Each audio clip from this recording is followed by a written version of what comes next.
nauti koyebisa bino awa ke bamama oyo bomoni batelemi liboso na bino na bapapa le 19 septembre 2016 batumbaki bandeko na bango na kati ya bâtiment oyo. Ça fait partie de notre histoire. Personne n'a le droit d'effacer cette histoire que nous avons connue arrivé au pouvoir. Yango bandeko na biso oyo eza échantillon muke. Ancien premier ministre alobi vérité na monoko na ye. Il est sincère. Nayebi ke bokokata kaka morceau na bobando lexakeo secrétaire général alobaki ke Mosito aza sincère. Naza ko expliquer bino pourquoi il est sincère. Parce que alobaki ke nayebisaki bino ke Dio entre Tshisekedi na Kabila kotambola te. Oui, il a dit la vérité puisque hier basalaki Dio wana peuple se retrouvaki te. Biso Dio wana kotambola te ceux qui peuple aza ko se retrouver te. C'est pourquoi je dis qu'il est sincère.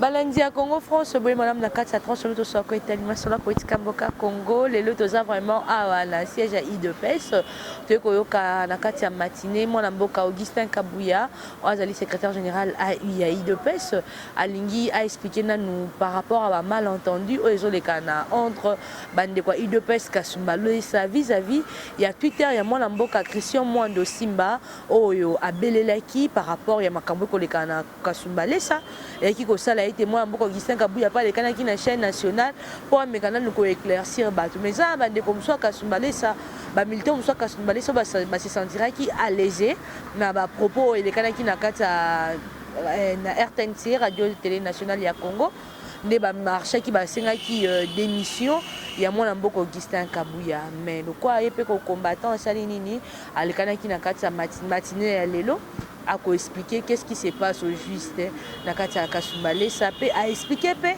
par rapport ya ndenge ba radier bango na kati ya accord ya FCC cash ne ba longoli na mwana mboka ba pour parler FCC cash ne ba longoli na mwana mboka Jean-Marc Kabund to la nana numai makolekana après to chuter papa Sango le délai va bien sakinga pour une forme moko ezokoleka pour les organiser ce qui est pas un professeur là si c'est Kabamba ou quoi on dengeni ni poso mona bino de preste toyoka na malam biso de preste toza parti ya ba principe tokoki komiko tsana eloko ka po balobite opo mutu auti poto opo balobi aza professeur bazana. Oh, mais écoutez, il est peut vivre. Surtout qu'il y a un candidat, vous avez un professeur d'avant. Mais voilà, on a pas professeur d'avant. Pour donner la crédibilité à son histoire, va utiliser les mensonges. Moi, je ne tolère pas le coup. Nazaka très sensible, ceux qui n'ont pas au côté, n'a pas monté ma moto, puisque vous voulez faire passer le mal où les actes correspondent à la réalité. C'est vrai. L'émission a coûté Mokonzi Mboka, a coûté président Kabund, Yango a fait une invitation pour qu'il puisse intervenir dans le forum 1. Ndeko Jacquemin a Beninga pour vérifier l'information. Dans le but, je ne pense pas.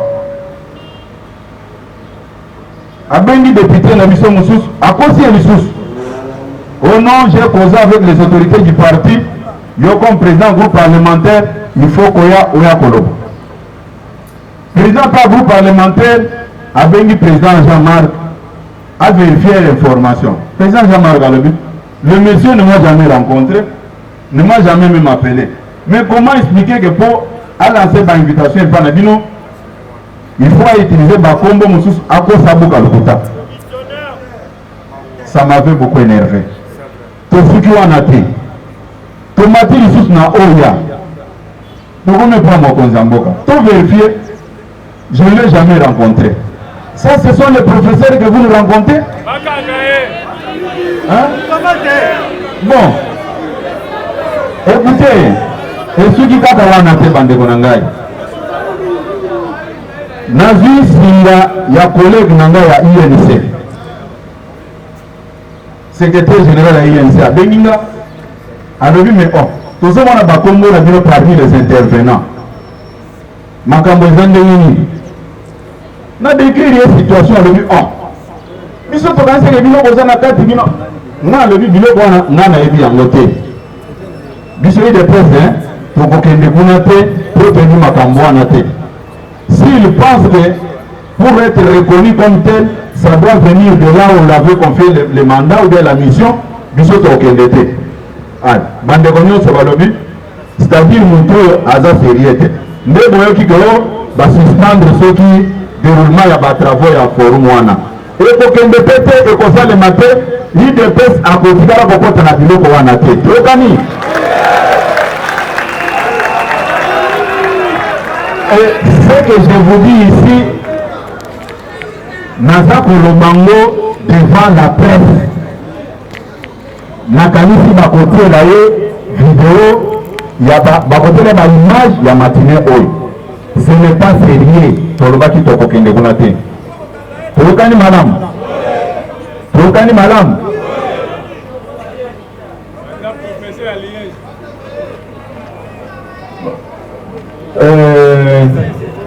Nakanisi bino bapanzisa ngo bobande kotungisanga na zela singa.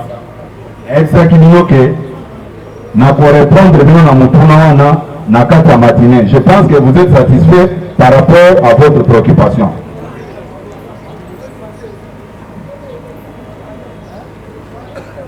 Tolobaki l'Europe n'annonçaki que nous allons organiser une journée porte ouverte en mémoire ya ba martyr na biso.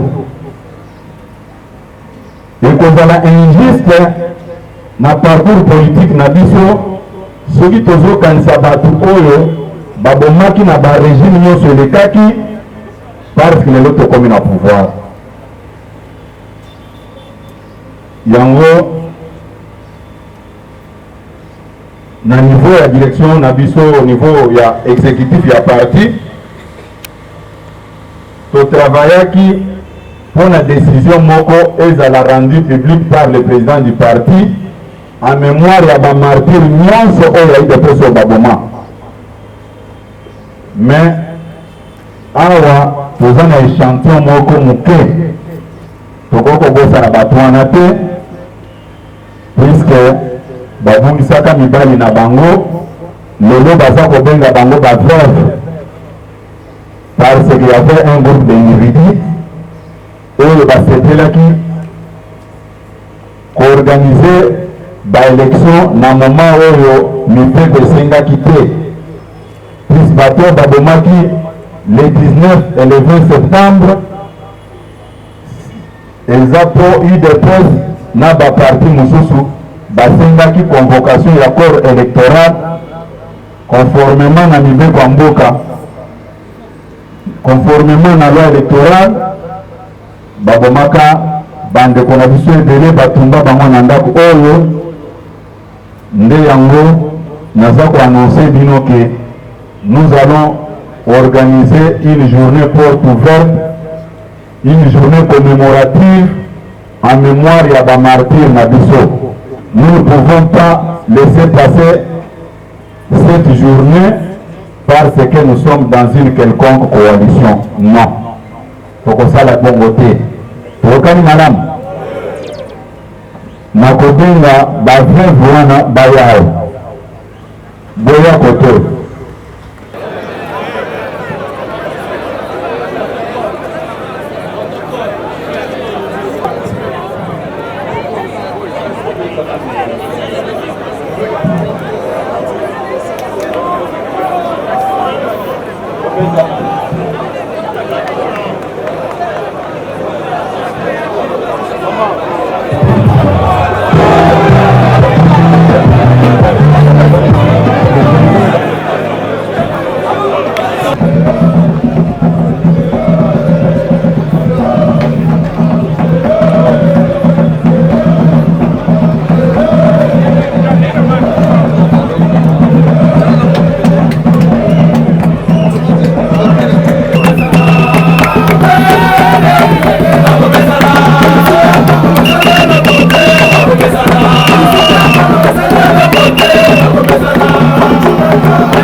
nauti koyebisa bino awa ke bamama oyo bomoni batelemi liboso na bino na bapapa le 19 septembre 2016 batumbaki bandeko na bango na kati ya bâtiment oyo. Ça fait partie de notre histoire. Personne n'a le droit d'effacer cette histoire que nous avons connue arrivé au pouvoir. Yango bandeko na biso oyo eza échantillon moke nakanisi mokolo wana il y aura des expositions tokobenga bato ebele oyo bakoya kosala batémoignage place oyo il faut tokanisaka bandeko na biso wana puisque bino botunaki nga surtout bino bapanzisa ngo même bamartyr na biso ya le 26 novembre 2011 boyebi ke mokolo wana babomaki biso lisusu na ndili neti bazoboma banyama. Pona nini bato bakotuna nga me pona nini secrétaire général bozwi initiative oyo aussi longtemps que vous êtes dans une coalition? Nous ne pouvons pas falsifier notre histoire par rapport à une quelconque coalition. Pour ça, la noter.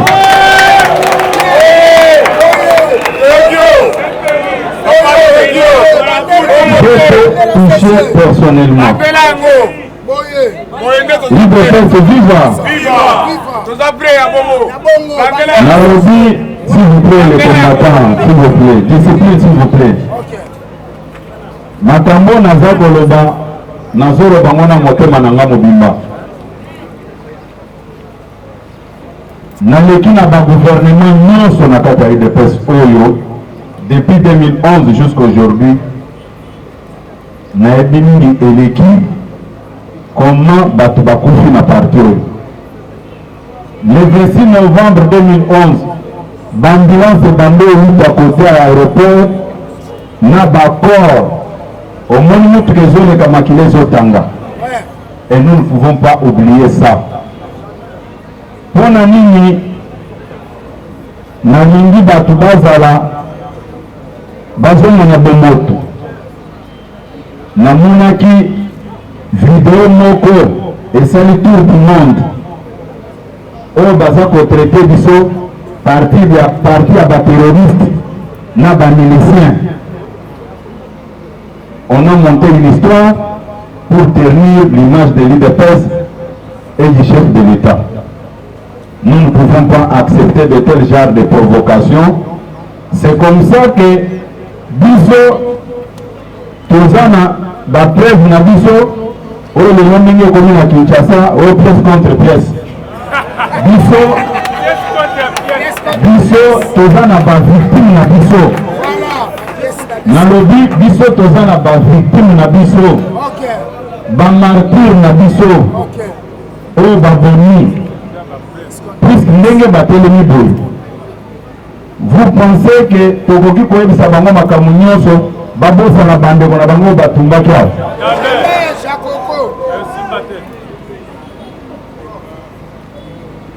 Biso tokomi na pouvoir, tokreaki armée te, tokreaki police te, nous avons accepté de collaborer avec Bateau Batikela Kibiso. Mais réunir un groupe de journalistes quelque part, monter des vidéos contre l'UDPS et contre le chef de l'État, que non, l'UDPS est parti à des terroristes, l'UDPS est parti à des milices, c'est pour quelle finalité? Il y a mon alobi, le corps a traité biso bongo, biso nde batu bakaki, toza na ba preuve na biso, balakisa biso camp d'entraînement ya ba milicien ou bien ya ba terroriste. Eza boete. Yango le 19 et le 20 septembre,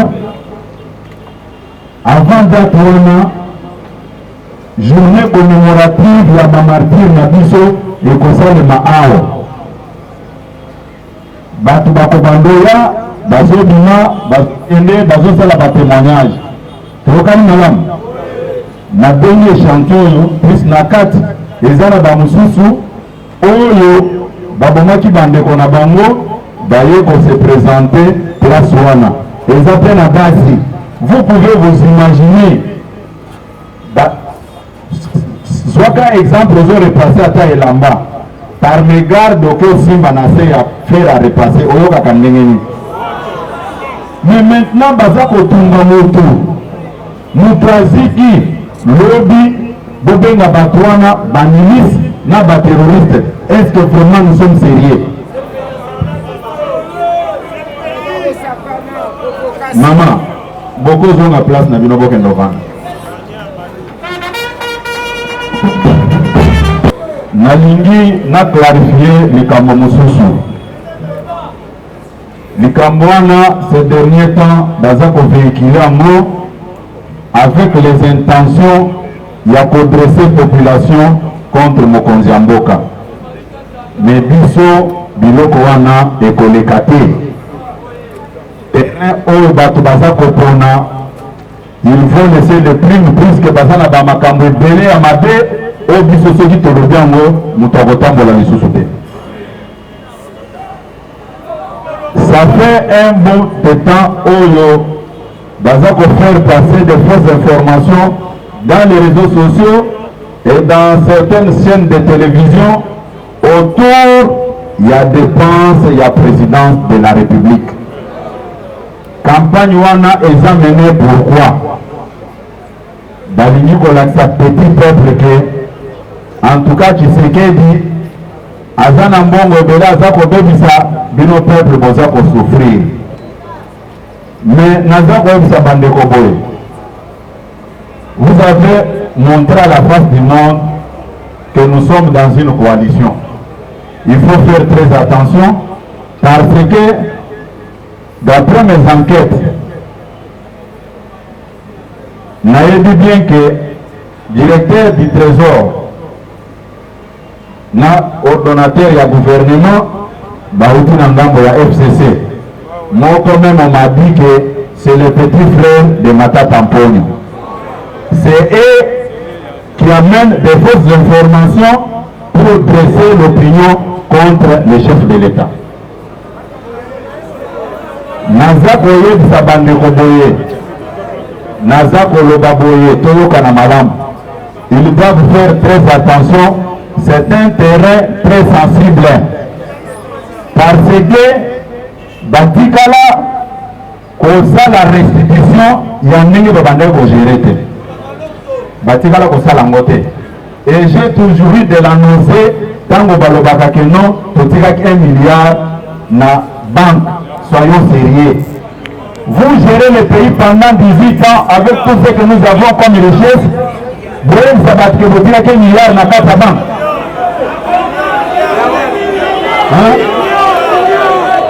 Il de se vivre. Il de se vivre.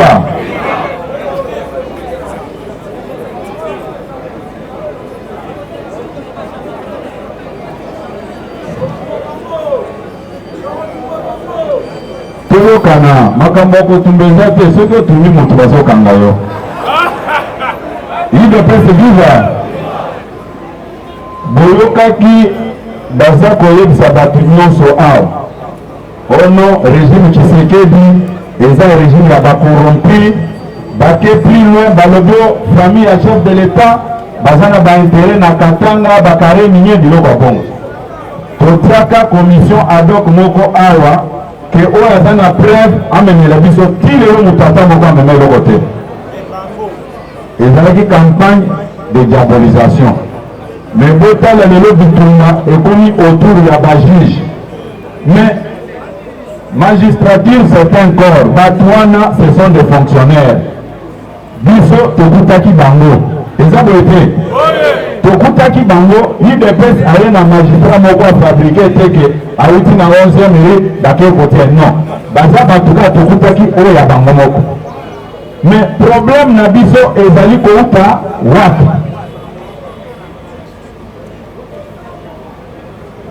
bayebisaki bato ke non impunité ye makasi mais botika justice basala mosala nango ekomi problème. IDPS viva! IDPS viva!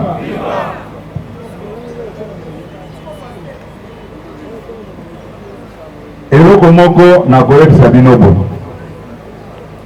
ndenge boza si botondisi permanence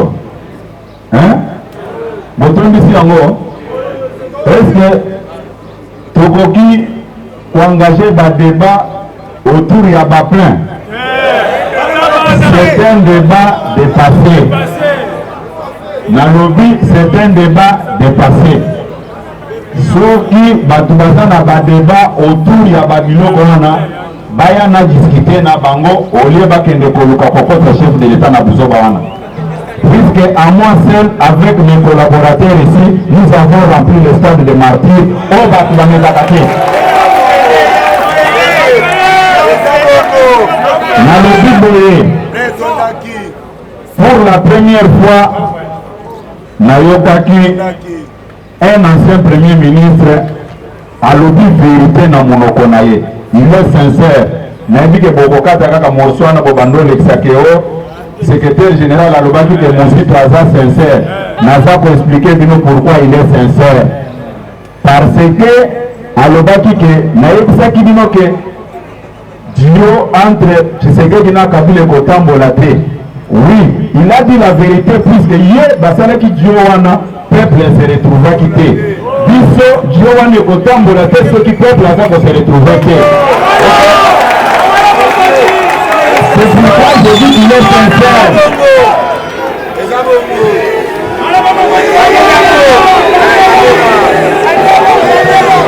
Il est pas ce vivant. Pour la première fois, nayoki vérité dini na monoko ya Mozito. Oui, Mozito c'est un bon frère. Moi c'est à Sazan de Bonabiso. Mais mbala kosa vérité. Alobi ke nayebisa kibino ke Dio atila na Tshisekedi kotambola te. Et tambola qui pona nini puisque nous complotons contre le peuple. Mais s'il n'y a pas l'intérêt du peuple, au côté de la Bénin, au côté de la paix, nous sommes l'IDPS vivant. Nous sommes Mayokeli et Mao. Non, écoutez, il faut que ce soit là.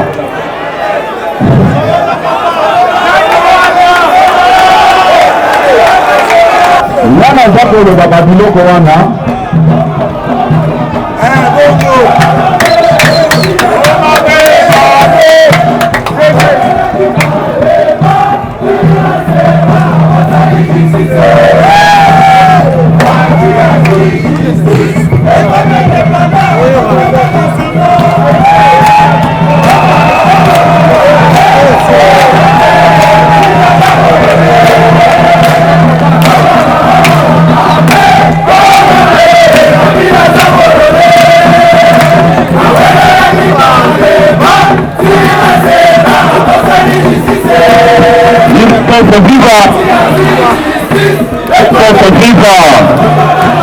ok, message est passé ça.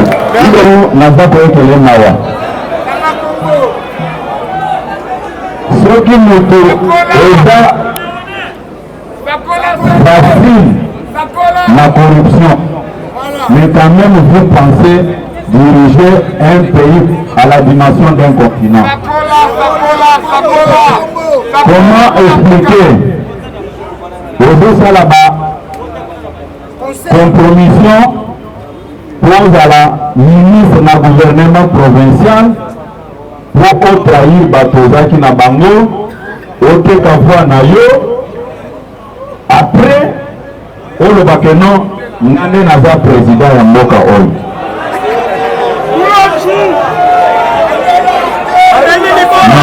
Omoni biloko wana eza babiloko ya soni puisque ndeko wana ntango azozwa ta na ye Nana Loberaka Bangote, Nana réagissaka na moyen légitime de France. Ceux qui bango utiliser langage moko déplacé vis-à-vis na chef de l'État, na kotika bango, moko ezate. Mais quand je constate que dérapage de Goti, je vais utiliser les mêmes munitions que bango peut utiliser.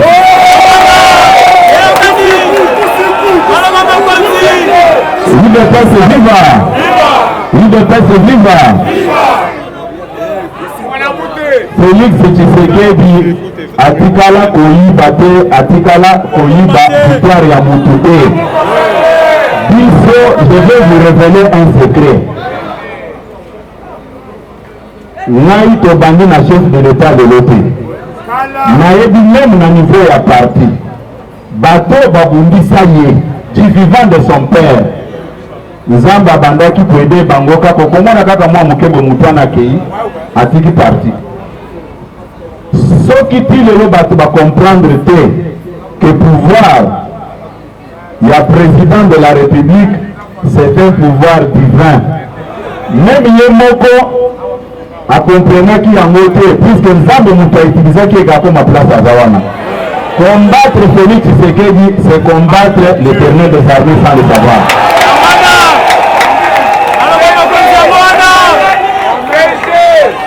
Naza koyebisa bino boye bao tozalaki na bango na parti oyo bayebi bokanisa te ke babundisi eka libanda. Même na kati ya UDPS je connais des gens ntango nalobaka ke lelo bato bakomi bacatholique de plus que le pape, nayebi le pourquoi nayebisaka bato biloko wana. Babundisa ye mingi na kati ya UDPS oyo, mais okomona kaka Nzambe azosala kaka groupe wana base constitué quelque temps après va disparaître, soit UDPS bakei. Même lelo, je vais vous dire une chose, les gens n'ont jamais compris que pouvoir oyo ndeko Félix Tshisekedi aza ko exercer eza pouvoir euté pa Nzambe. Même na biso UDPS awa tokoki même ko se glorifier pouvoir bobo, mais c'est Dieu lui-même qui l'a placé là où il est. Batrebele, même ses amis ces jours-là à Genève, ebele bamelaki champagne balobi c'est fini pour lui. Yepe atosi ndenge bayebisaki ye Nzambe atali ebo alobi, monsieur tu te trompes, mon choix est sur toi pour diriger le Congo. UDPS viva! Babiloko nyonso bato baza kosala de gauche à droite ba réunion nocturne et c'est ko retourner kaka contre bango. Tozokende kaka malembe mandat oyo ezosila asali pe deuxième mandat ebele pe badisparaître na bango une fois pour toutes. UDPS viva! UDPS viva! Abungi déjà.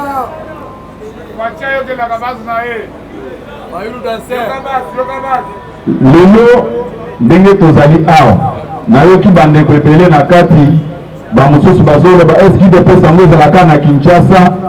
Non, bandeko bayeba ke UDPS ezalaka na Kinshasa te. UDPS eza Congo mobimba. Epi bozoloba boye mpona nini bozoya na intérieur te. Nauti koyebisa bino awa ke tolingaki kokende intérieur te puisque bainterlocuteur valable bazalaki te. Il faut qu'on nomme ba comité fédéraux nyonso. Quand vous arrivez dans une ville, oyebi que je dois prendre langue avec telle personne. Tokani malam, c'est pour éviter le désordre. Nalingi kosilisa na place oyo esalaki ba polémique ebele. Polémique yango ezalaki nini?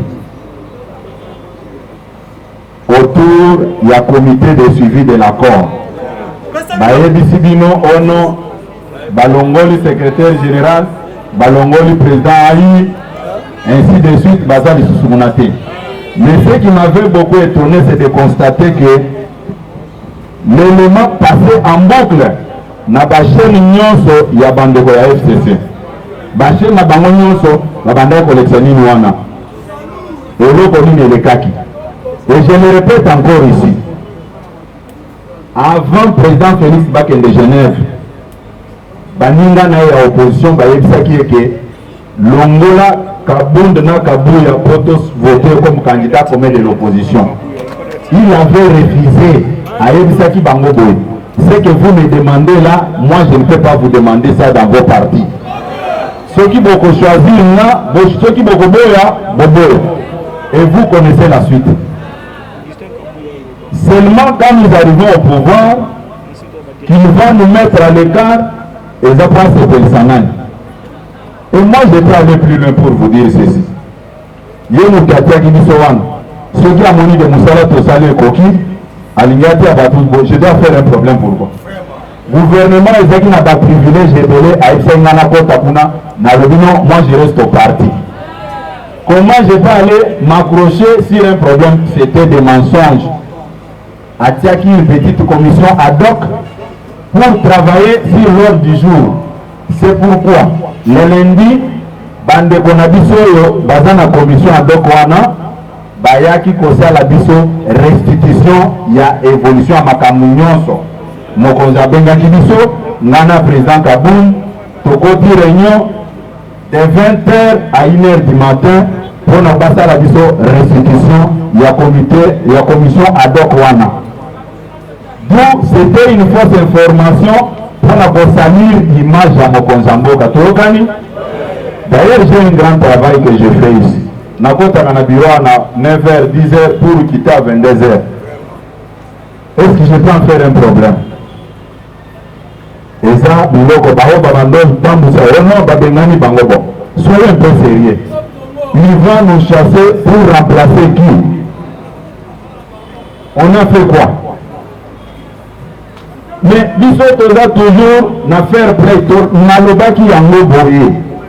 Soki mokonzamoni ke musala masali ekoki. Même dans un match de football, entraîneur a telemi azota la bajoueur ne balobi bon. Wana na moni souffle lingie sila. Pour remplacer na mususu. Et ça peut poser un problème. Bobe pour mokonzamboka maboko makasi. Bisranfort bobe tamakasi pour mokonzamboka. Béton. Obeta nani ya paki beto makasi.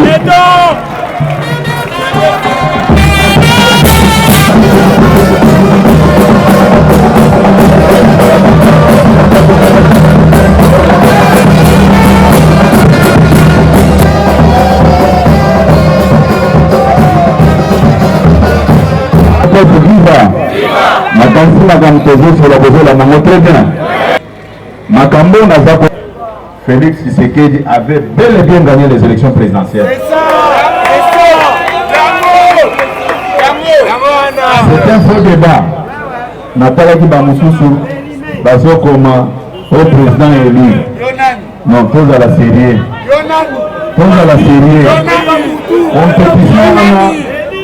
Compétition, ceux qui tolingi kolobelango, et kozala moi passe.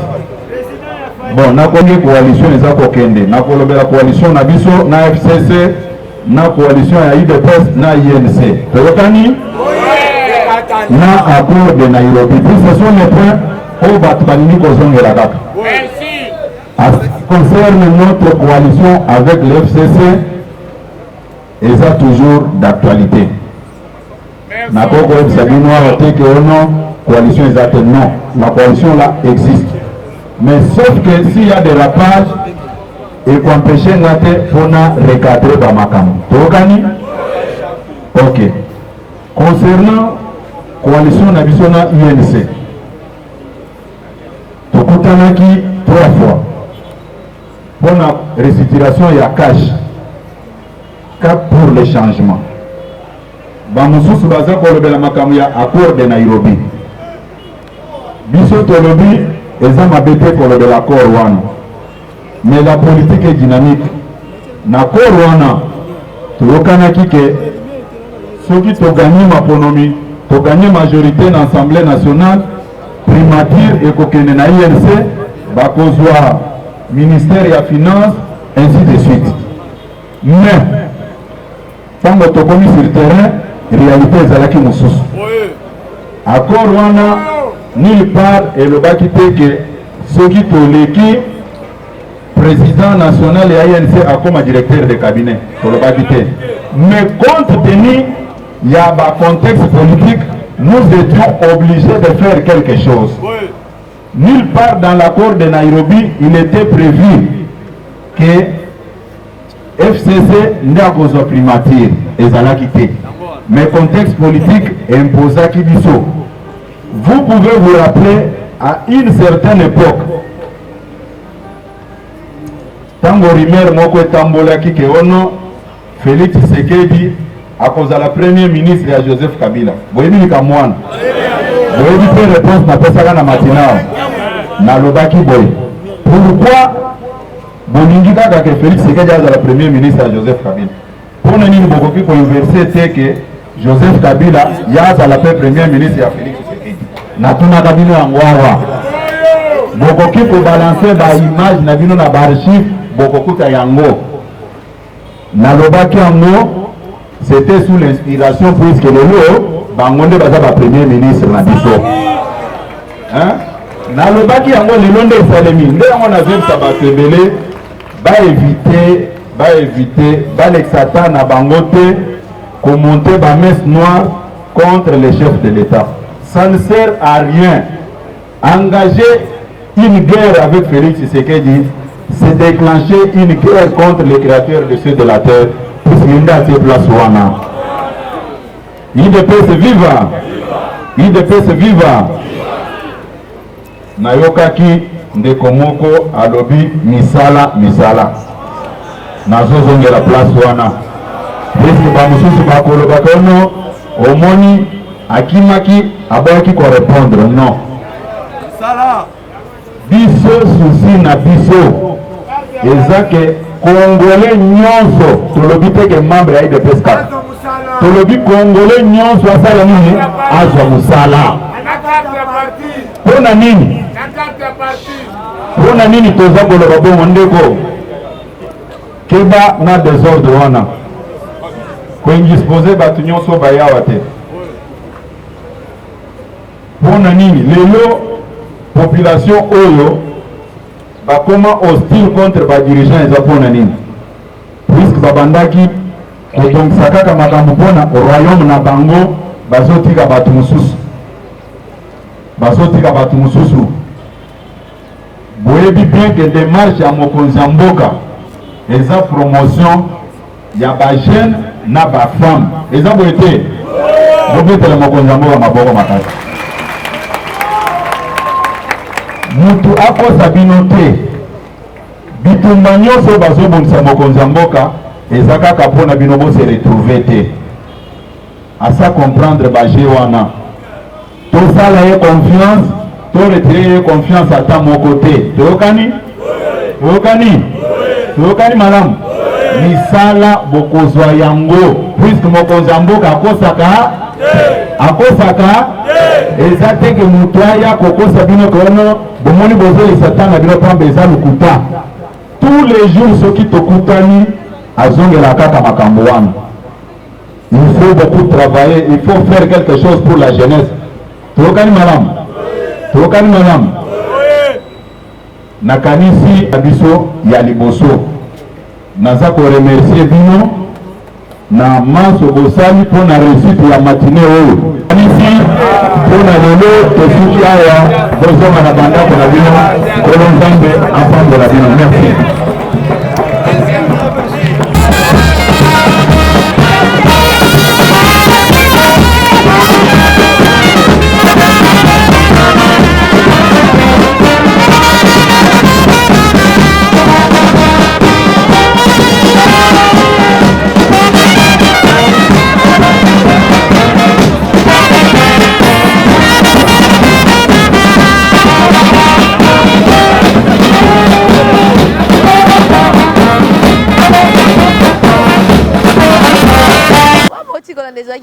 mboka Augustin Kabuya le secrétaire général ya IDPS ndenge ya outcopé c'est là par rapport ya parti ndenge za kokende à lobby kala mégité parti kozala implanté partout dans le monde pour être bientôt là 2023 le bébé makambo encore à FCC Cash. En tout cas je dis merci beaucoup à Olivier Vicou, merci à Christian Touré, merci à patron Didi Pumba, joyeux anniversaire à le bol ce Kassayen, ami intime et à Prince Giclo Winner, monté ma Gisette Tatimer Doublet, monté ma maman Riquet Béa. En tout cas merci vraiment na Célé Dibois, papa social, papa Naiden, président Chikito Mouchachino, il y a Roger Louma, le président fait ce qui est dans la France.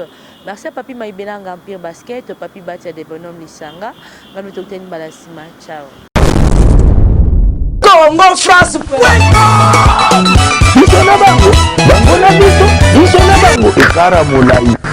France.com site ya Kolo Masolo ya danger Masolo ya kitoko. Congo France.com